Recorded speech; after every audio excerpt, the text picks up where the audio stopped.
the air in here. But I don't know what to do about it. Anyway, maybe if I have a drink of remaining water. Well, postmodern architecture is, I think, like democracy, one of the lesser unhappy words to use, although we've heard a lot against it today. I'm going to actually try to make a defense for using the word for a few more, maybe weeks at least. It's, to start off with its bad points, it seems rather unpositive. If you say something's postmodern, it can't even be real, because anything that's not modern is not today. Therefore, it's postmodern. It can't exist. I mean, because it must exist either in the past or the future. So you see, it's nonsensical. It's also very kind of evasive. It's like saying, it's like defining women as non-men. It doesn't tell you anything positive about women. It's rude in that sense too. It's, perhaps you might think, worst of all, it's very fashionable with, recently, at least in New York City, with daily articles appearing in the, not daily, but weekly, in the Newsweek and Time magazine defining postmodern architecture and applying it to everything that has kinks in it or anything that's just not straight up and down modern. So the word is being used now in a mass production sense as a fashion. And I guess Bob is still toying with the idea of writing a book, and Museum of Modern Art is toying with the idea of having an exhibition on postmodern architecture, perhaps leading it to be redefined as the Museum of Postmodern Art. In fact, I mean, this is where, you know, definition and polemic are involved in a historical battle. And to focus on that a bit, you know, the fashionable so-called post-industrial society invented in the 60s by Daniel Bell as the end of ideology. I see recently that Carter has come out in favor of post-war society, a post-war foreign policy. And remember the post-painterly abstractions of the 60s. So you see how the word post has been around and how it's been used.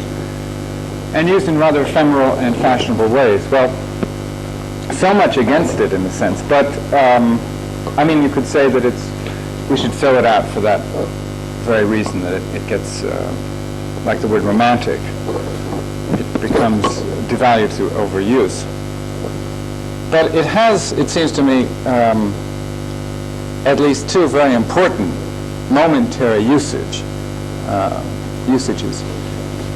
One is that it applies to an inclusive kind of architecture. In other words, under its umbrella, a lot of departures from modernism can be pulled in. And it doesn't try to focus on one as opposed to another. It just says, you know, under this ecumenical umbrella, there's room for opinions we've seen are hostile today, such as Conrad's, or not hostile, but certainly very critical of what he considers yet one more ideology. But pattern books and vernacular design, as you'll see, are obviously one of the things that are an option, not the only one.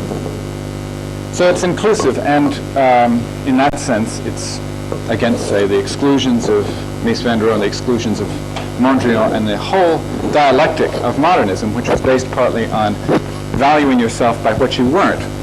You know, saying the virtue of Corbusian architecture or Smithson architecture is at least it's not kitsch. It's excluded kitsch. Well, postmodern architecture is inclusive.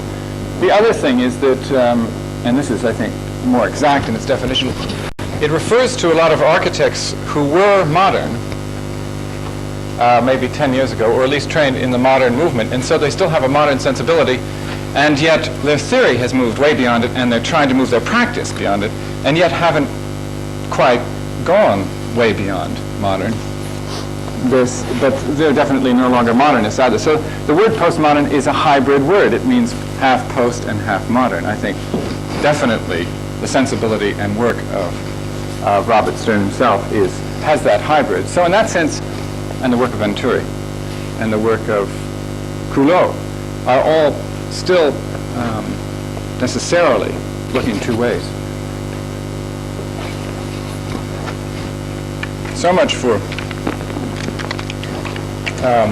definitions. Now, in the book and in this lecture, I'm going to adopt a tone which is going to be accused of superficiality and glibness, and I do this quite consciously, the tone of caricature, because a caricature seems to me a method of the moment which is more adept at dealing with the complexity of fast-changing meanings than the modernist tone of seriousness or overly serious moral argument, which implied that there was one or a very few ideals that were eternal and, or at least morally indubitable for a long period of time. And it seems to me that that argument, shared by opponents, shared by people from Jane Jacobs, who attacks modernism, to Louis Mumford, to Le Corbusier, for 100 years we've had moralists who've adopted a serious tone, and it seems to me part of the problem that we have to deal with is developing a new tone that doesn't freeze the mind in certain patterns of thought and overvalue the new values that are being put forward. So caricature has the virtue that no one takes it too seriously, and it doesn't stay around in your mind polluting it for very long. You forget after a while that these arguments, these buildings mean this sort of thing, and it's a more flexible approach towards the evanescent or at least changing quality of meaning. So the villains I'm going to be starting with are going to be caricatured, but as you see, in part, of course, if postmodernism is inclusive, it must have, therefore, a place for modernism, and it must have some kind of dialectical place. That is to say, it must foresee the point where modern architecture and all the things I'm attacking now have a certain validity. So let's start with arch villain, this unhappy paranoid who projected his paranoia on the environment and the modern movement, who looks at us here through his implacable gaze of the Greek demon, looking at truth without blinking, stern Calvinist, and, from time to time very unhappy, but incredibly persuasive also from time to time. Designing Pesach in this example that actually Bob Stern showed in a different context this morning, the famous workers' housing where in Pesach where 250 houses were personalized in various ways, something like 50% of them having pitched roofs added, various signs of security and the home, signs that deepen the facade, such as these window boxes. Actually, as Bob pointed out, signs of a face here, 2 eyes and a mouth at least, and ears. Signs of, virtually signs that exist in the local Bordeaux vernacular. Now, it's very complicated to discuss this example, as is evident by Boudon's book. Boudon, for instance, lauds Le Corbusier for having designed a flexible housing development, right? And he says, in fact, one person liked the flexibility so much that he changed his house 36 times, changed the ground plan 36 times. And Corbusier, of course, knew about flexibility at that time, and he was consciously trying to probe it. So it's a provocative architecture that, where Corbusier gets credit for the fact that his language has, in a sense, been destroyed, or, put another way, has been respoken by the vernacular. In other words, if it's the modernist language, purism at the top, then what is re-speaking it, where the ribbon windows are walled up, and all these signs of the home and security are added, is a kind of overlay of another language. Now, you can say, in a situation where Corbusier can get credit for this destruction of his own architecture, we're in a really strange situation, aren't we, when sociologists can argue this.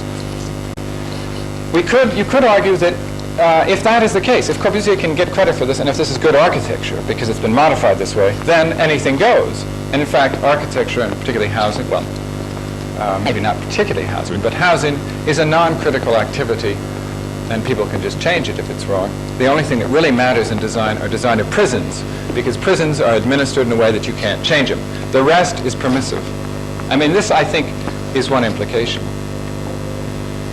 I think I agree with Jameson, however, that the subtleties and the values of design consist in trying to read a language and to design in a language which makes it at least a more enjoyable activity and one closer to the inhabitants. So therefore, I have to say that this is an example of, at least for the moment, failed modern architecture, as indeed I think one would have to argue for the moment that Pruitt-Igoe is. But the reason I said modern architecture died at 3:32 on July 15th when this building was blown up, I have no idea if that was the date, was that, you know, by the cultural impact of blowing up this building was mass reproduced around the world, and the interpretations for why it was blown up were mass reproduced. So that you could say that it's very hard now, from this point on, when you have the Observer running color supplement, you know, things, and you have slow motion television describing its blow up, that everybody knows what's wrong with it and how to design defensible spaces. So it's a good symbolic point then to say, at this point, after at least 12 years of unremittent attack, then modern architecture finally expired. But it's obviously more complicated than that, and I could see making another point about those slides, the point that, you know, the inhabitants of those areas, having had some of their buildings blown up, are now forming communities, and they look at their architecture in a different way. So it may be non-critical even at Pruitt-Igoe. Well, here's another kind of example, and, you know, since another reason you can't use a serious tone when attacking modern architecture is it's very similar to the reason that that in the Architectural Review, when Gordon Cullen, I believe, started writing articles called Outrage in 1955, and for the next 13 years was outraged, that is, till 1968, you know, each month, it's an impossible position to keep going on about, right? I mean, you can't keep that mood up. It won't stay up, as it were, for that long. So it's time to, you know, to change the way we discuss these things, and the virtue of character is that we can enjoy these maybe non-critical mistakes. Well, now everybody knows what's wrong with Robin Hood Gardens, maybe, or you know, the ideas are cliches now. So when discussing it, for instance, Paul Goldberger, who hates the building pretty much, but not completely, is miming an act of vandalism in an area which was vandalized, where the light bulb had been broken, where parts had been burnt out, where graffiti was all over the walls. He's miming an act which has become conventionalized, right, by Newman's book, Oscar Newman's book. Everybody knows it, so he acts in the drama of destruction. Well, now, all right, so let's look at it seriously, straightforwardly, from Newman's point of view. And it's interesting, of course, that the Smithsons knew Oscar Newman and could have used many of his arguments much earlier, before they designed this building. Well, it's in a language of reinforced concrete. It has streets in the air. It exhibits a lot of the faults that the Smithsons criticized Le Corbusier's streets in the air for having. It's not a recreation of the working class district of the East End. You don't see Mum looking outside of her kitchen at the children playing on the street, having games. There isn't the pub. It doesn't have the activity that they say it ought to have. So it's not working the way they say it should work. Furthermore, it's in a language which goes against their stated intentions, those being to give people in this area a certain kind of homecoming, certain identity and personalization. So it seems to me that you can then read it as a sign of the credibility gap in architecture, which has grown up very large in the last 10 years between the statements of, say, the group of Team 10 and their final results, which are, it seems to me, the statements fine, or at least beneficent, saying they want to create identity, personality, and make a place of every space. And yet, because of certain commitments that are deep within the modern movement as a language, their inability to do so. In this case, it seems to me the reinforced concrete is a sign of deprivation, of the fact that they live in council housing on the wrong side of the tracks, and that the authorities couldn't afford wood, couldn't afford a classical architecture, couldn't afford to make normal divisions, couldn't afford to put them on the ground. But of course, it may be rehabilitated, it may be modified, and given other types of housing, the view of this may change. So it's impossible, I think, to damn it in a categorical way. Now, another whole set of arguments can be made and are made against modern architecture, or the crisis in architecture, as MacEwen called his book, concentrating on the social and economic factors. And to give you just two examples of this, visual symbols of it, the Penta Hotel in London, which is on the way in from Heathrow Airport, where something like 20 other Leviathans are located. One of the largest hotels, it has 914 bedrooms, which is about 9 times the large hotels of the turn of the century. You see busloads of tourists coming in on package holidays, so that something like 2,000 people can inhabit this hotel. And you have, on the outside, a sort of international style, as seen by Seaford. On the inside, it's designed in a kind of Vassarelli airport lounge, modern. And so this building, as a type, has grown to the point where certain very curious things have happened.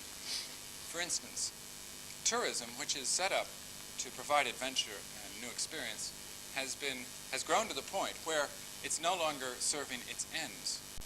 In other words, the experience of tourism is reduced to some kind of a mass-produced experience where almost prefabricated images are thrown in front of the tourist and all adventure is taken away. Bringing up a very similar situation, which Ivan Illich shows develops in other fields, schooling and medicine particularly, where because of institutional growth and size, the function of a certain discipline starts making it impossible to fulfill the goals for which the discipline was set up in the first place. He says that something like 80% of diseases are caused by doctors. You could say, the same Illich law applies to a lot of architectural problems today. They're caused by architectural solutions to the problem. Another reason, actually, for adopting caricature as a tone, because who can actually now, with all of this evidence around us, offer something without a certain irony of the way it might work, or the way it might be interpreted? Well, the Penta Hotel was financed by 5 international banks and 5 international airlines. Banks like Barclays and airlines like BOAC and TWA.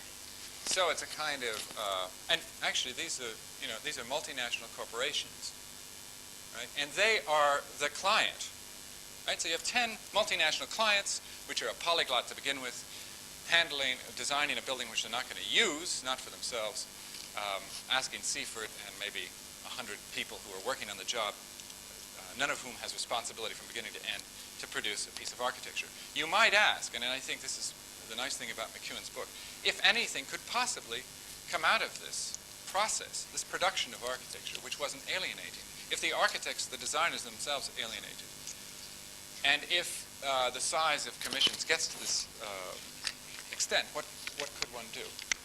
Another example of that sort of thing happening in San Francisco, a series of giant buildings signifying the fact that capital chunks today come in sort of packages of 20 to 30 million pounds. In other words, this kind of capital chunk didn't exist really before the last 20 years. And perhaps that itself is enough to the crisis in architecture. Well, since 1960, the postmodernism, I think, has becoming larger and larger as a movement on many fronts. And just two examples of it here in planning. Jane Jacobs' book, published in that year, and the following in that same kind of tradition, After the Planners by Robert Goodman.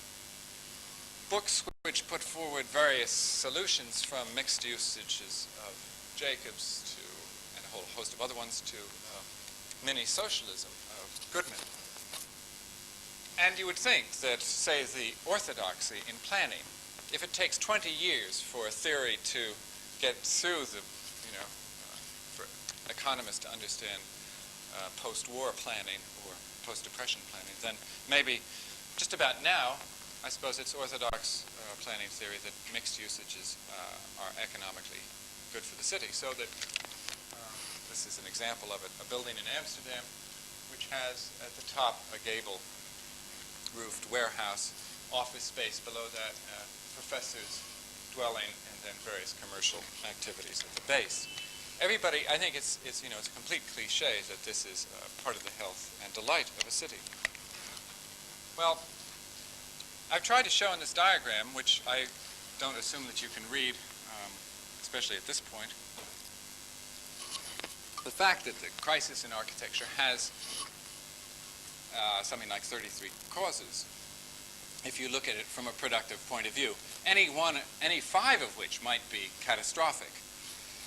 Okay, so it's an overdetermined crisis, and it appears not to be going away if we change a heart here and an ideology there and a style and so forth.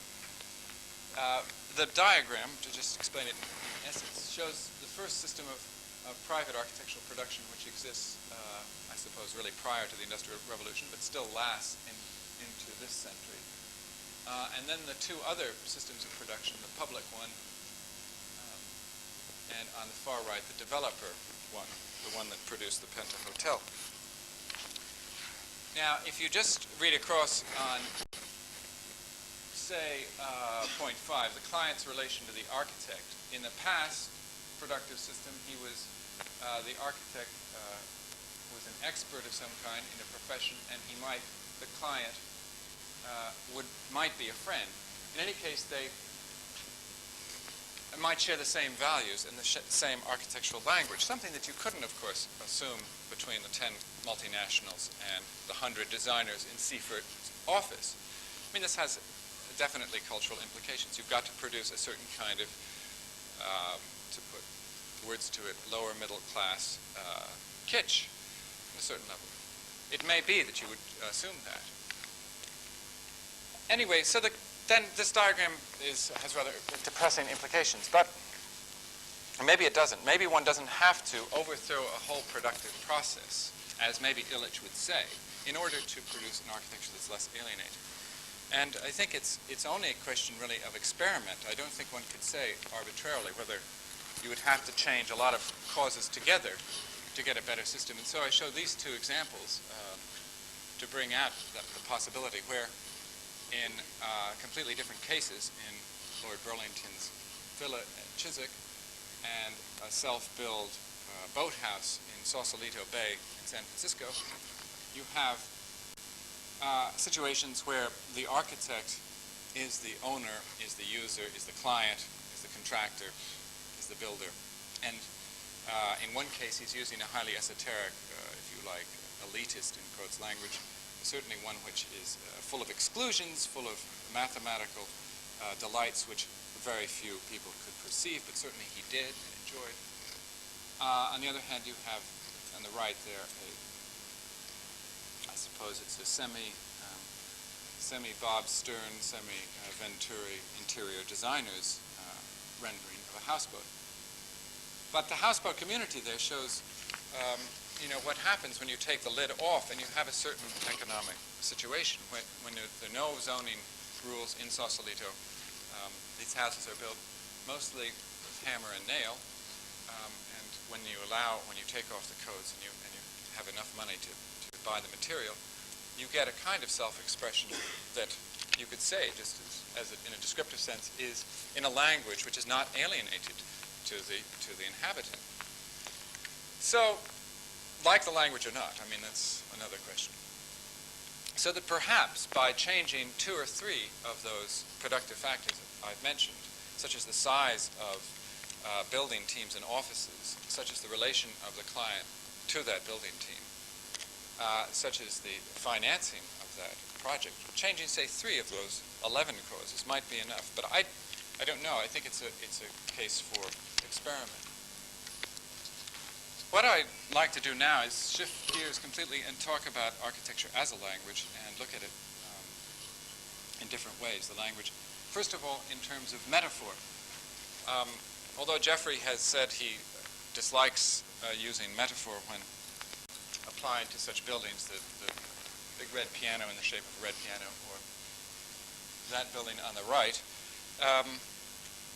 It seems to me metaphor is a perfectly okay common word that almost everybody understands. I mean, if you say, what does the building look like? That is a metaphorical statement. And they say, it looks like a big red piano.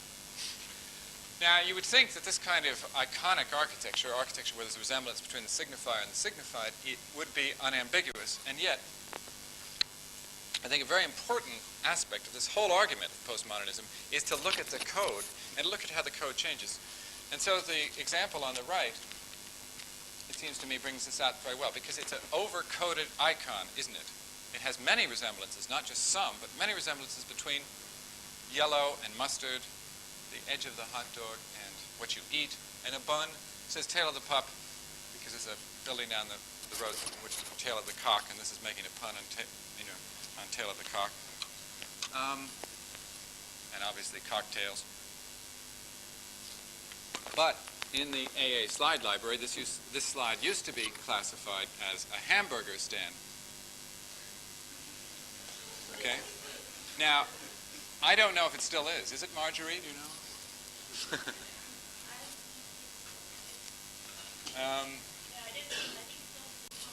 It isn't? Okay, so in a sense, in America, it's unthinkable that anyone might call this a hamburger. But in England, because, hamburger is a generic kind of title, or coded for things, eateries on the roadside, you call it that. So there's a slight, and of course there's a slight visual displacement when you see it as a hamburger, when you force it into the hamburger roll.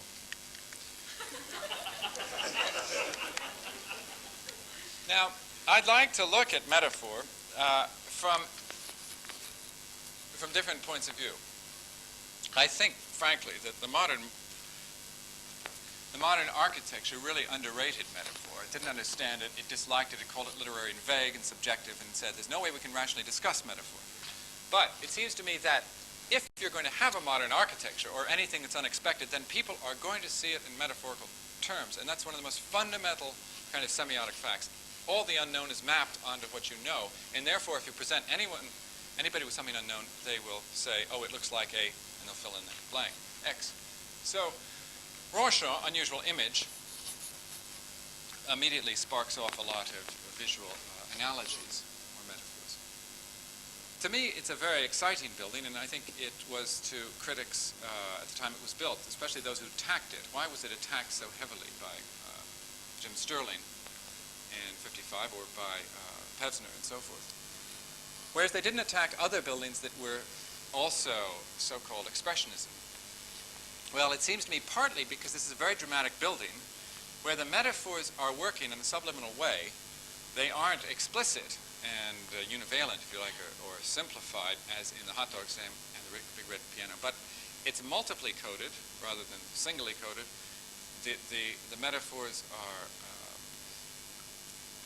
implicit and not explicit, multiple.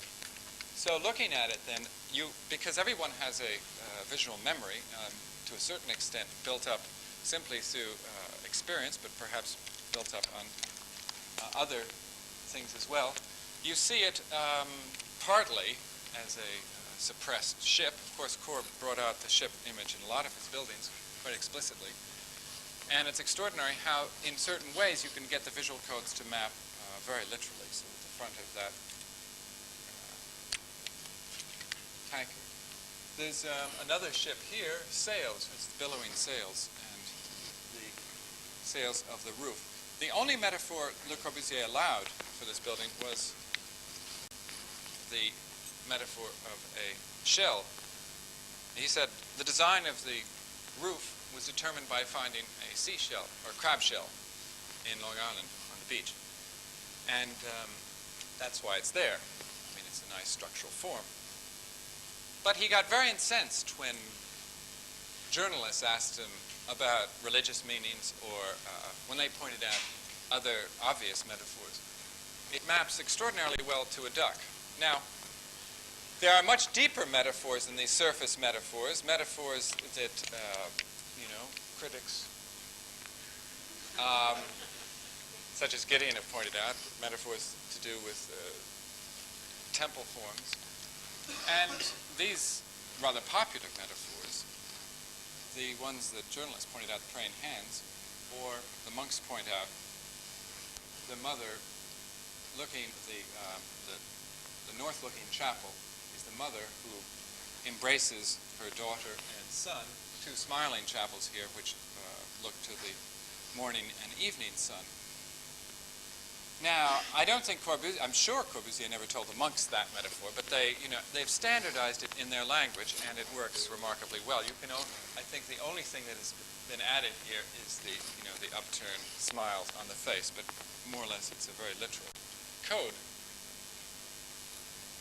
So, the idea then, generally, is that this is a provoking and exciting building because it's over-coded in a series of implicit metaphors, some of which point in a common direction, and some towards religion and the meanings that Corbusier intended to communicate, and some point away from it, such as ships. I suppose the most obvious one that points towards religion is the nun's cowl.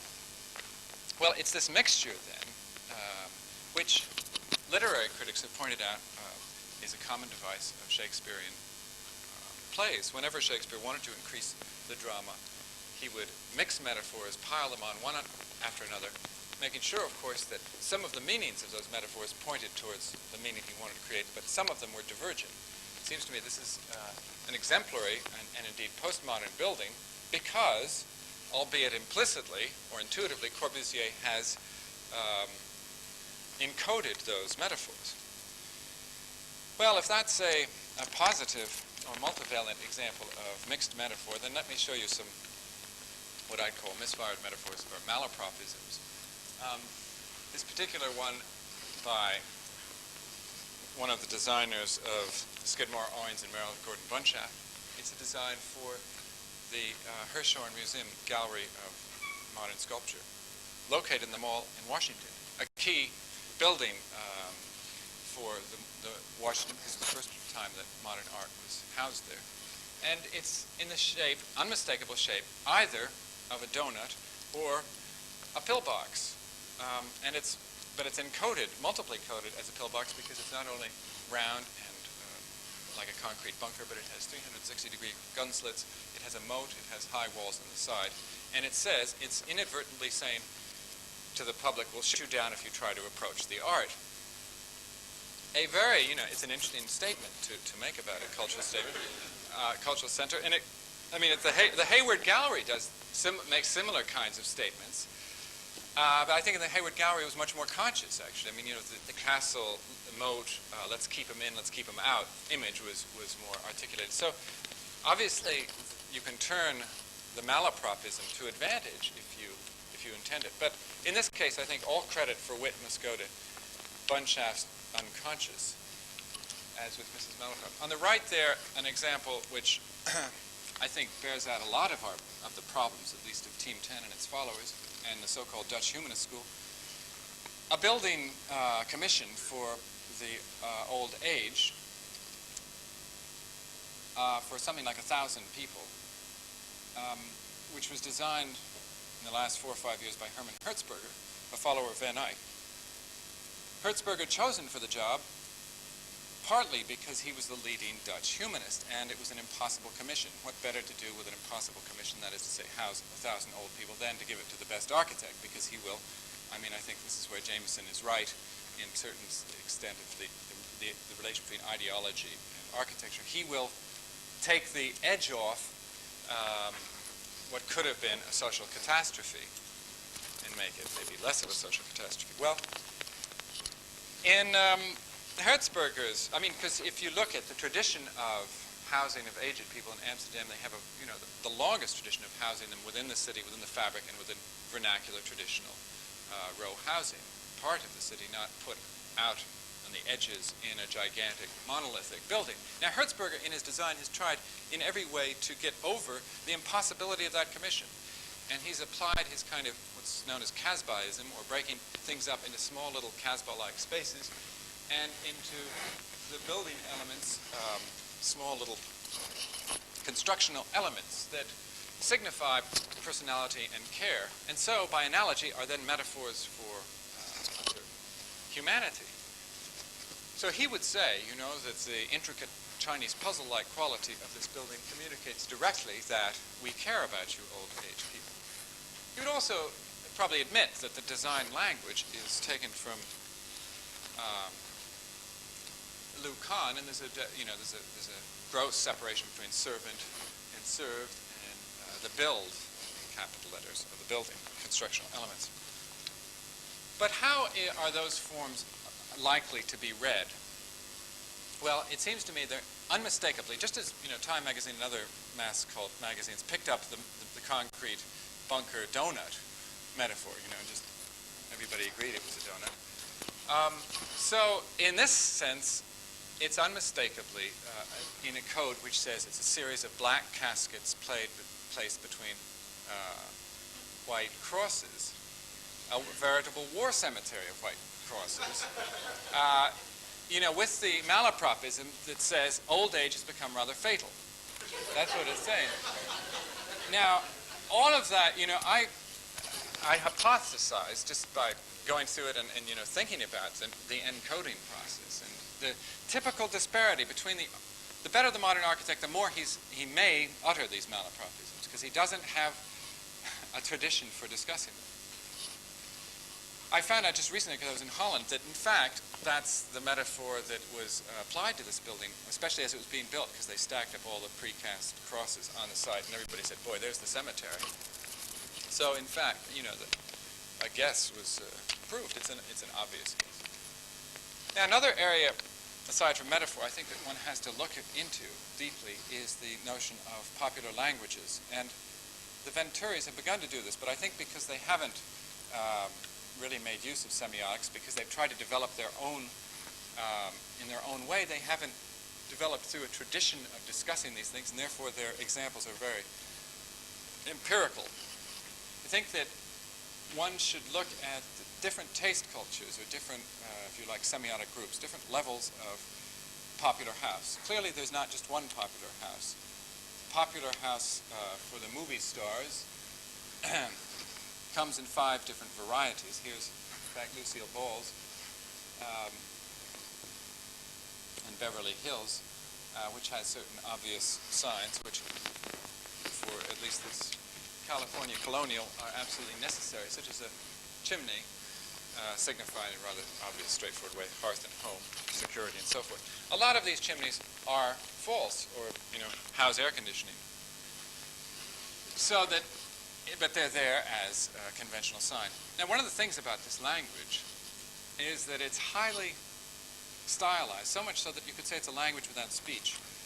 These movie stars are in a very, I think, a real way culturally deprived, because the language is speaking them. They're not speaking the language. There's almost no invention to this language and no enjoyment. So it might be an obvious area for architects to, this is a kind of cultural deprivation, if one talks about deprivations. Maybe architects should help Natalie Wood in her bedroom there. But looking at on another taste culture level, in England, for instance, the Ideal Home Exhibition, it seems to me that this semiotic group, if one applies, I suppose, class lines to it, it's middle class, creates a series of houses which are, in a minimal sense, signify not the fact, this is the Eton house, not the fact that these people think they can send their son to Eton, or that they really think this is a Robert Adam, this fiberglass Adam pastiche is real Robert Adam detailing. It's, on a minimal level, it's just signifying it isn't castle housing, and we live in a detached house that's different, but controlled by them. So it's then reading these signs on which may be opposed, which signify different ways of life, which I think is the right theoretical start. Could you lift this? Or it doesn't matter. It's the notions coming from this, though, that are also important. The idea that you can have now 100% pure artificial environment. You can have, plastic thatch anywhere in the world. and as cheaply, efficiently, and quickly as local materials. I mean, that's an exaggeration, probably. There's always differences. But to a certain extent, we are reaching that stage where synthetic nature is reversed all of the technological arguments and all the arguments of efficiency that were put forward in the 20s. So either they're meaningless, which is probably what they were to begin with, or now they've been stood on their head. Because you could argue from this that, you know, if form is going to follow either efficiency or production, then it should be plastic thatch every time. Now, the argument, though, is obviously very complex. And when you get an ersatz building like this one on the right, which is made up of all of the sub-languages that are around, for instance, Frank Lloyd Wright chimney, Japanese ornamental garden, an American lawn, well-groomed lawn, and so forth, that this language is so phony that no architect is going to enter the area. He would say, with a language as corrupt as that, the only thing we can do is have silence. I think that's basically the argument of people like Aldo Rossi, people like the Smithsons, certainly Ken Frampton, who's explicitly stated that position here. At least it's not kitsch, it's not Gaudi, says Frampton. We've excluded that. You get then, you know, I mean, let's talk about real revulsion. There is real revulsion to this kind of thing on the part of architects. And I think it's very similar in structural terms to the revulsion that George Steiner talks about in his books on the literature of silence, on the death of tragedy, and so forth, saying that after Buchenwald and after the final solution, you just simply can't use certain words in poetry, and we must have a literature of silence. One understands exactly why that move is made by certain people, and I think it's made in architecture too. So, another reason postmodernism is a very delicate situation. You find the Venturis arguing for looking at architecture signs and then not being able to do it is that they can't, their theory says yes, but their sensibility says, God, it's awful. Can't stomach it. Now, it just seems to me that one must then have a certain historical look at this stage and say, point out the fact that ersatz has been eternally present, as Gideon would say. And it goes, well, just say, starting with the Romans, but one could go to the Greeks. This example on the right of a building in the styles of Pompeii and Herculaneum. I think it's a very postmodern building. It's the Getty Museum in Malibu, finished in 1974. It's actually Gephardt, the historian in West Coast, thinks it's the most important building built in the last 10 years. So I mean, they're seriously looking at this as, you know, the best architecture. No longer, that's where the argument is there. They're willing, because on many levels, this is certainly popular. It certainly is appropriate to Getty's collection. It works very well. Charles Moore criticized it because it's kind of spatial. It's kind of spatially boring for him. But you know, it's functionally, in terms of its language, it's working as Getty foresaw it. Now, in terms of ersatz, however, it's using a Pompeian style which is completely phony. It's called the first style. I can't quite reach it with my finger, but it's a style where actually ordinary stucco is painted to look like marble, made to look, in effect, as if, you know, we can't afford real marble, but we'll upgrade what we have to make us feel more happy or richer, at least.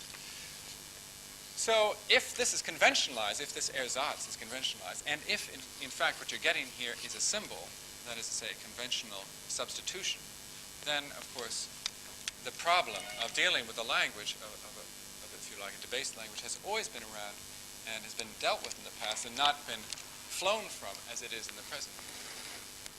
Which makes then, obviously, these two examples absolutely key to postmodernism.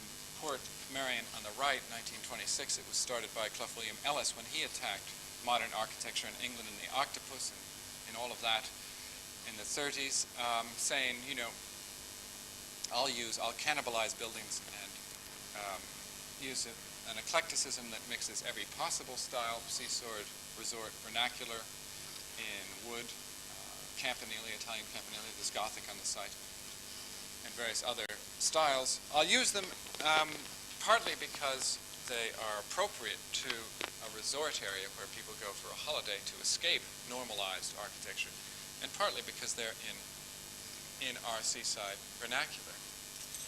Well, Portmeirion leads to Disneyland, I think indirectly, but it leads directly to Portmeirion. And I'm sure we've all discussed Portmeirion long enough in these talks to have formulated infinite varieties of opinion on it. It's interesting to me that Cullot, from a completely Stalinist position, comes to the conclusion that Portmeirion, having spent 10 days with Spuri in Portmeirion, comes to the conclusion that this is what the people's architecture really wants to be. That he gets through his arguments and his fights in Brussels and so on to that opinion, which is the same opinion that you can get to from a completely reverse capitalist position. Anyway, it has become a model, and interestingly enough, it's become a model, let's admit, for the Smithsons, who were one of the first people to admire it for being a place which provides identity and a certain amount of servicing.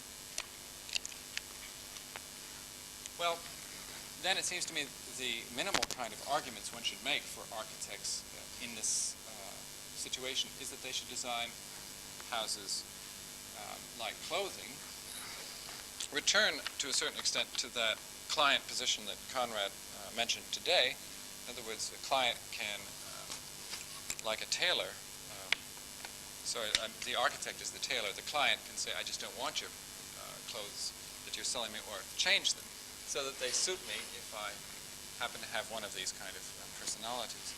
This is an old argument. In fact, this is a recent drawing by Diana Jowsey, this in '69 in the AA and with archigram, but it was put forward in 1830 by Loudon, and it has, of course, a long history behind it.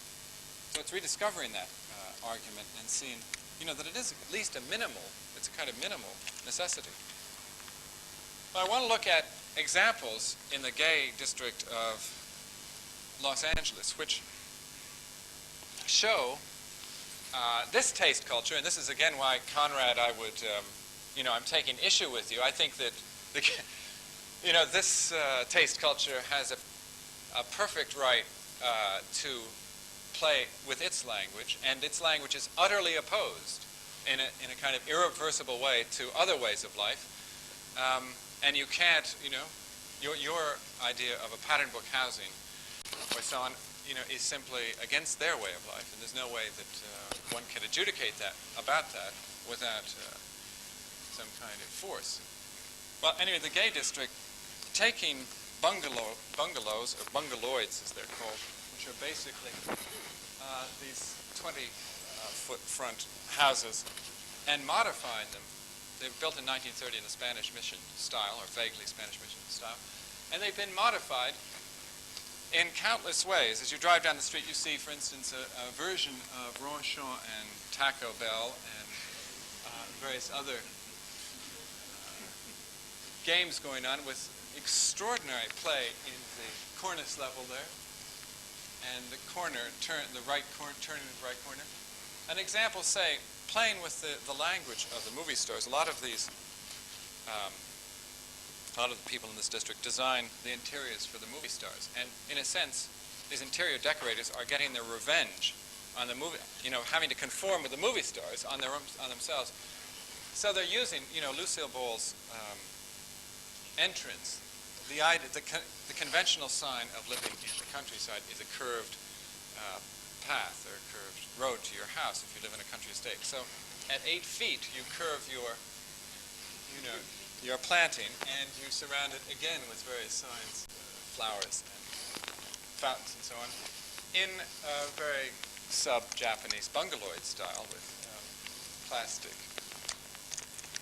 top. Now, this is self-building of a kind, these houses. Here's one which has changed in 1972. When I first photographed it, you can see the entrance that was added on to. And they added on this woman who lives there. She's a recluse, wanted to get more and more reclusive, so she kept adding on signs of stay out or entrance. And you can see she's added on one wing here, and then by 1977, she's added on a garage door. Now, on one level, of course, these are straightforward signs of status and so forth. On another level, I think that they bring out the erogenous zones of architecture, the zones which modern architects have been very unable to talk about or use. Basically, the doors, the windows, the entry points, the roofs, the chimneys, the moldings, the edges of the building. So looking at just one erogenous zone, the mouth or the doorway, and seeing, actually if a person is a bit larger than that this doorway is like the erogenous zone of the body. It's blown out of all proportion to its actual functional necessity. It's bigger than need be for reasons of enjoyment. And looking at doors and corners and, the handling of the architectural language, it seems to me that you can't but admit that this is, architecture of a certain kind.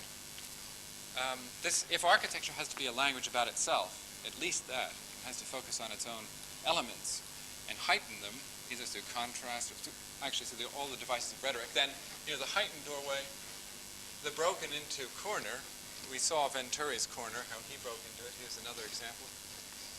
Or the doorway there on the right in Vaux-le-Vicomte at 15 feet is an extraordinary exaggeration. Leads one to the ultimate, doorways that finally become larger than the building and dominate even two-story buildings. Well, so there's no way that this kind of taste culture, if given a chance to grow, can be reduced to some universal or single approach. Now, another theme, I think, which also starts to emerge from the popular house is the notion of the house as a kind of face.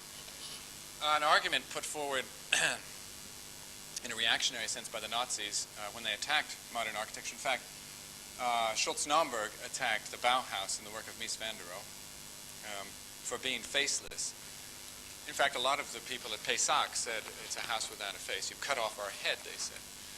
And Schultz-Naumburg said that to get a truly German architecture, you must have a pitched head. Rather, the argument is that Johann Wolfgang von Goethe had a pitched head. His neck grew up from the soil. Therefore, that's what you must have to get an organic architecture. Well, when the Nazis were making these arguments, actually they were making use of a traditional argument. And it's an argument that you find re-emerging in Holland.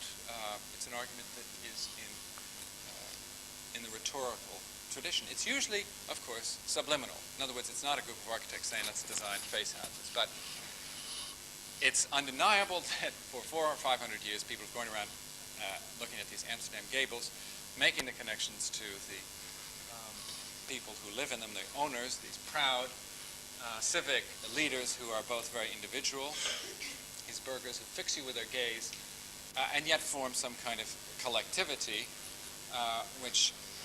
in which there's an obvious analog. So that it becomes then a certain delight in going around Amsterdam just recognizing the characters of these people and being able to spot 18 different types of face. There's clock gables and bell gables and spout gables and neck gables. Here's a kind of clock gable with its curve up to the top and various other signs added to it. The date it was constructed, and for instance, the anthropomorphic or the zoomorphic or the animal sign of a rabbit. Now, it's the multiple coding which is really important here. The fact that an architectural tradition allows the vulgarity, really the kitsch, of putting rabbits on houses and making the metaphor with clocks or faces that I think is really key. It's a tradition which allows that rather than represses it in favor of some notion of sobriety, good taste, rationality, or modernism.